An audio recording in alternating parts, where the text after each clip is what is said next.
Iran के राष्ट्रपति इब्राहिम रईसी की मौत के बाद अब इस वक्त एक चर्चा सबसे ज्यादा तेज है, वो है कि आखिरकार अब ईरान का अगला राष्ट्रपति या कार्यकारी राष्ट्रपति कौन होगा। ऐसे में कई नाम सामने आ रहे हैं। उन्हीं नामों में से एक नाम है खामिनेई के बेटे मुज्तबा का।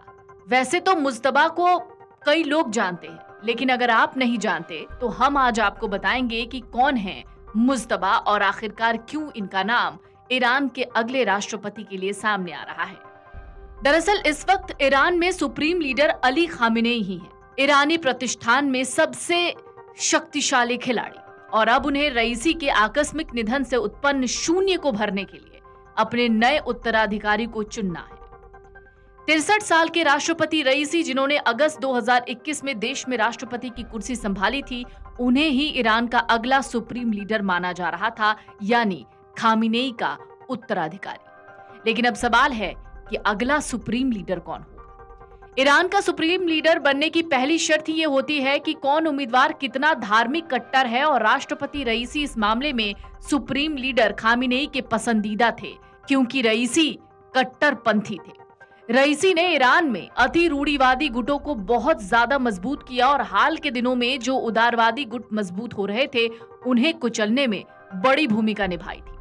लेकिन अब उनके निधन के बाद सबकी निगाहें फिर से खामिनेई पे आ गई हैं। सवाल है कि क्या सुप्रीम लीडर अपने बेटे मुज्तबा खामिनेई को अगला सुप्रीम लीडर बनाएंगे। मुज्तबा ने अभी तक खुद को लो प्रोफाइल बनाकर रखा है और उनके पास प्रशासनिक अनुभव की भी कमी है, लेकिन रईसी की मौत के बाद वो सबसे प्रमुख दावेदार बन गए हैं।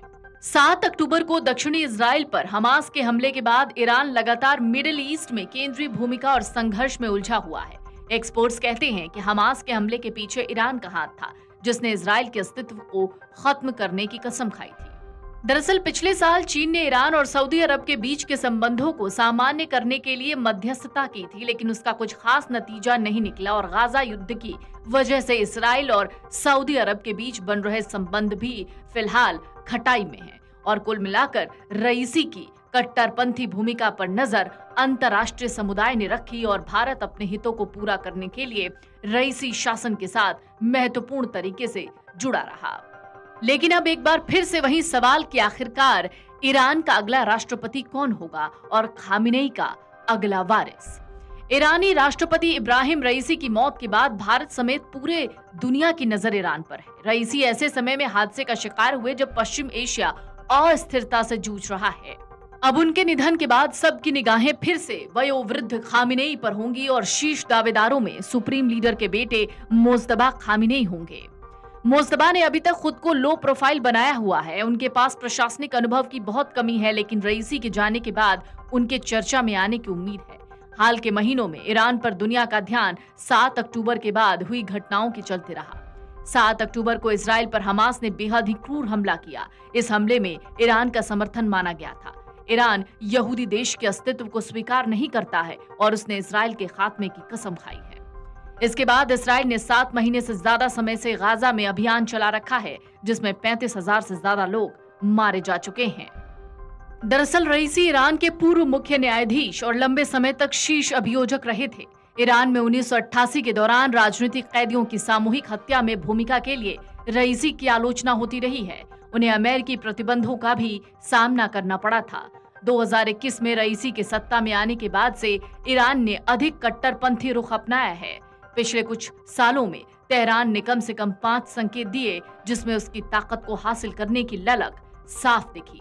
लेकिन अब रईसी के जाने के बाद सवाल ये उठता है कि आखिरकार खामिनेई के बाद ईरान का अगला सुप्रीम लीडर कौन होगा और ईरान का अगला राष्ट्रपति।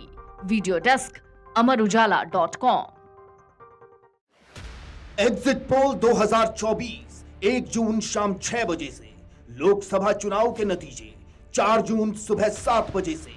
देखिए चुनाव नतीजों से जुड़ी हर खबर सबसे पहले, सबसे सटीक, केवल अमर उजाला पर। अमरउजाला.com।